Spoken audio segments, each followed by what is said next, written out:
amis, chers auditeurs, bonjour. Monique Nakache à l'antenne pour Paris Culture et Spectacle. La semaine dernière, nous avons présenté la respiration selon la médecine chinoise. La respiration qui est le premier et le dernier souffle de l'être humain. Et là, nous allons continuer avec le souffle, mais un souffle très différent.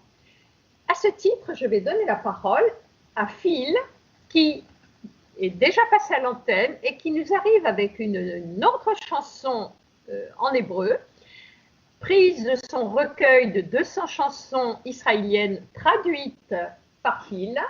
Phil, bonjour. Bonjour Monique. Manishma. Écoute, tout va bien. Tu m'as demandé de choisir une chanson parmi les 200 chansons, en effet, que j'ai traduites dans mon livre, 200 traductions de chansons israéliennes. Et aujourd'hui, j'ai choisi une chanson emblématique et importante, Shir LaShalom. J'ai choisi cette chanson surtout parce qu'elle est représentative des contradictions, des paradoxes et aussi des traumatismes de la société israélienne.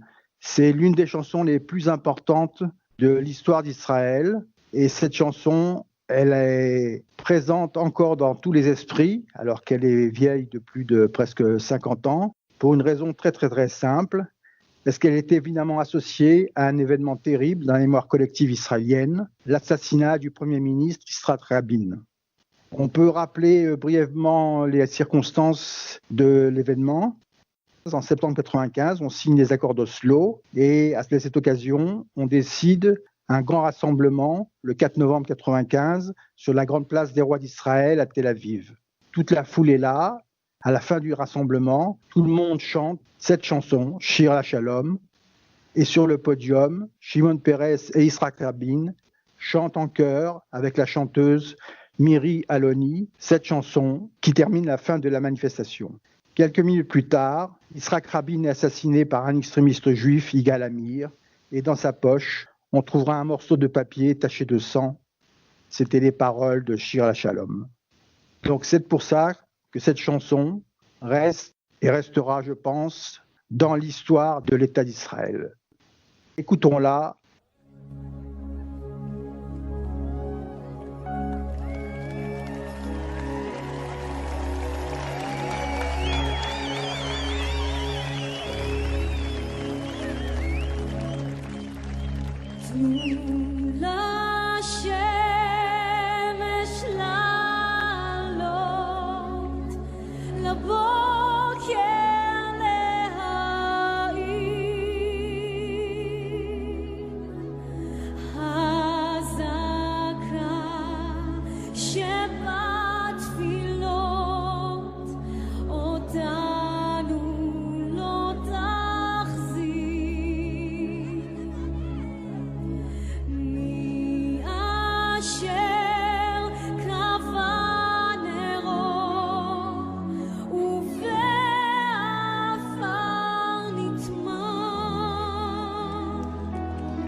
Alors, maintenant, Phil, nous attendons tes explications. D'abord ta traduction et puis après quelques petites surprises.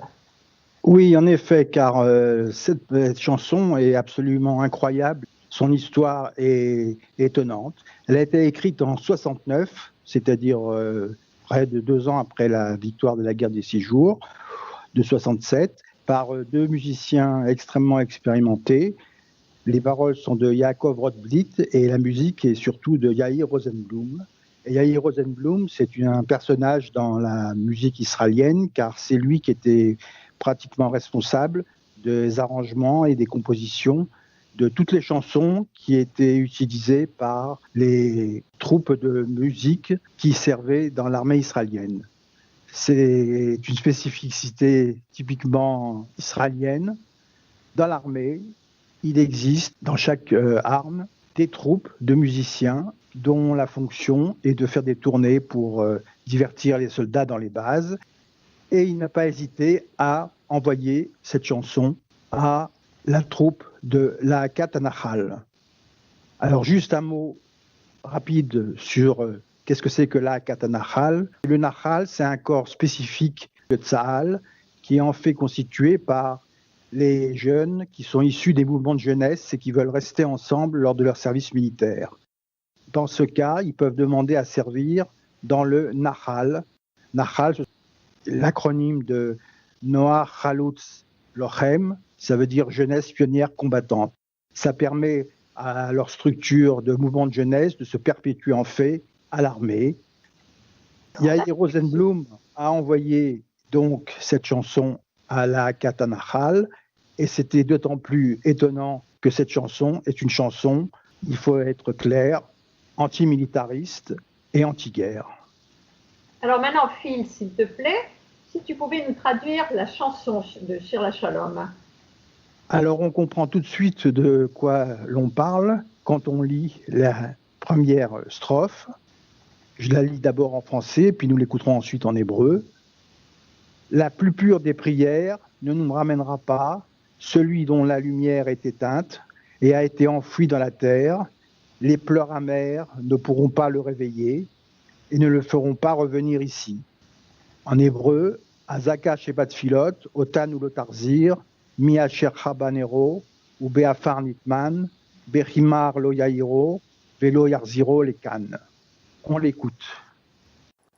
Bechimar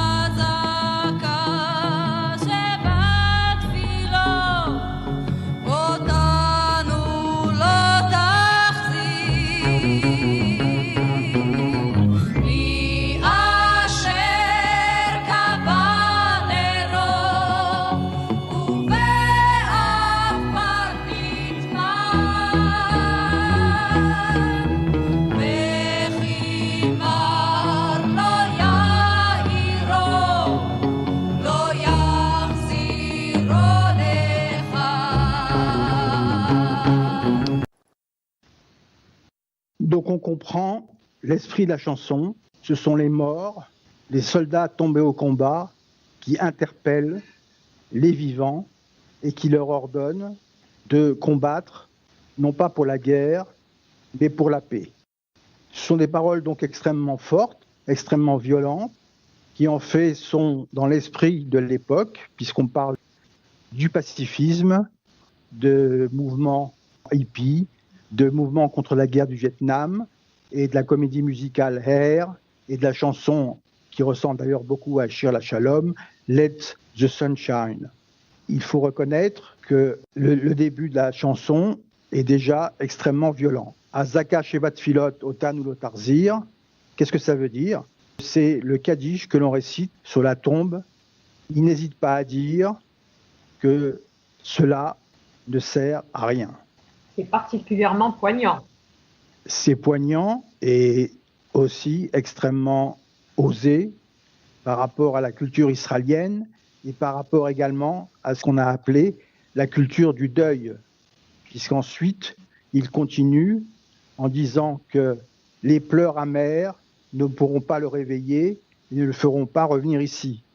Les pleurs amers ne pourront pas le réveiller et ne le feront pas revenir ici. Ça fait allusion à l'ensemble des cérémonies, par exemple du Yom HaZikaron, qui est le Yom, qui est le jour, qui est de la veille de l'indépendance, où l'on commémore tous les soldats qui sont tombés pendant les guerres d'Israël. Toutes ces cérémonies ne ramèneront pas à la vie les morts qui nous interpellent ici. On peut écouter ici cette partie de nouveau. Oui, c'est Bechimar lo yahiru velo yarziru les cannes.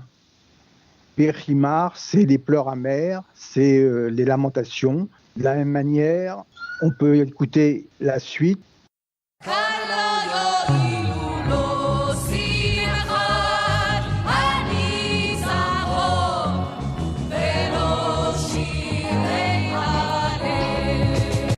Ici, sous terre, plus rien n'est efficace, ni la joie de la victoire, ni les hymnes, ni les louanges. Kan lo yoilu, lo simchat anitzachon, la joie de la victoire, velo shirei halel, et les chants des louanges. Alors là, il fait allusion aux très nombreuses chansons qui encensaient Israël après la victoire des 6 jours. Et c'était des chansons de guerre et de victoire. Et de l'un autre côté, il fait aussi allusion à des très très belles chansons, mais d'une tristesse infinie, qui parlent des soldats tombés au combat. Et d'ailleurs, mon livre contient la plupart de ces chansons qui sont des classiques de la chanson israélienne. Par exemple, une chanson extrêmement célèbre, c'est Shnenu Mioto Akfar. Il y a Doudou, qui sont des chansons sur la guerre d'indépendance. Ensuite, il y a la chanson extrêmement connue qui vient du poème de Nathan Alterman, Magash HaKesef, qui démontre que l'État d'Israël n'a pas été offert sur un plateau d'argent. Et enfin, sur la guerre des 6 jours, il y a de très très belles chansons présentes dans mon livre. Toutes ces chansons donc glorifiaient les soldats. Et encore une fois, là, dans Shir la Shalom, on dit que tout cela ne sert absolument à rien. Qu'est-ce qu'il faut faire? Malahasot. Pour les morts, qui interpellent aussi les vivants, il n'existe qu'une solution, d'éviter la guerre. Pour qu'il n'y ait plus de combat, il faut rechercher la paix et agir activement pour qu'elle advienne. C'est ce qu'on entend dans la phrase suivante. Chantez donc seulement un chant pour la paix, ne chuchotez pas de prière, chantez plutôt un chant pour la paix dans un grand cri. Laissez le soleil pénétrer à travers les fleurs. Ne regardez pas en arrière. Laissez en paix les partants. Portez vos yeux vers l'espérance et non pas dans les viseurs des fusils. Chantez un chant à l'amour et non pas à la guerre. On écoute cette partie.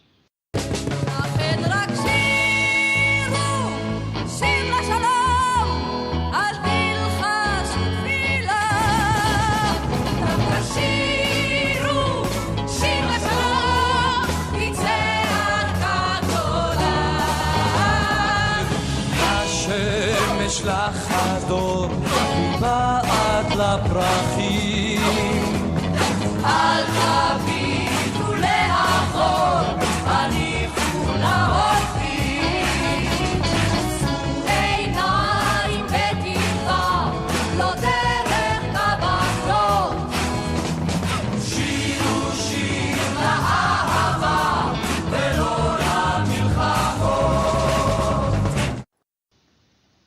En effet, l'injonction là est claire. On retourne tous les concepts guerriers, comme par exemple dans la phrase « Portez vos yeux vers l'espérance et non pas dans les viseurs des fusils ». Kavenet, c'est le viseur d'un fusil. Et là, on dit « Loderer kavanot ». De même, on dit « Shiru shir la ahava velo le milchamot ». Shiru, c'est chanter en hébreu.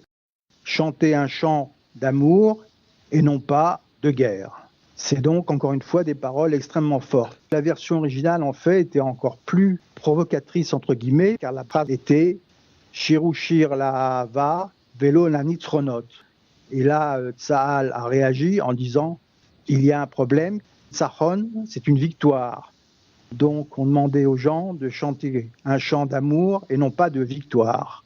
Tsahal a estimé, avec raison peut-être, que c'était quand même assez démoralisateur et bizarre de demander à des soldats de ne pas combattre pour la victoire.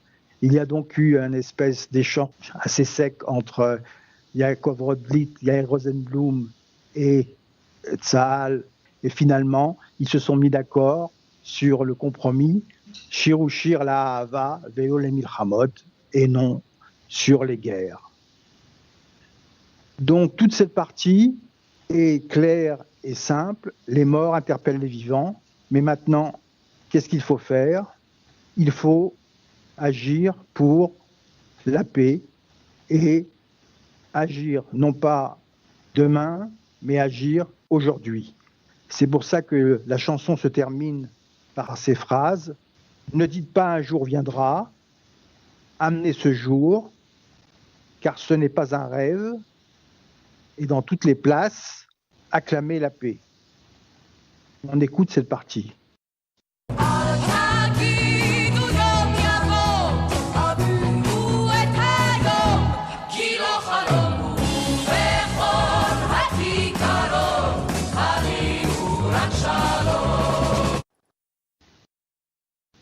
Le message est clair, il vient vraiment de la contre-culture et du mouvement hippie des années 60, de tout ce mouvement qui appelait au pacifisme. Ne dites pas un jour viendra, amenez ce jour. D'ailleurs, au niveau lexical, on peut noter l'utilisation de l'impératif fort en hébreu, à viu, à porter, à riu, à clamer.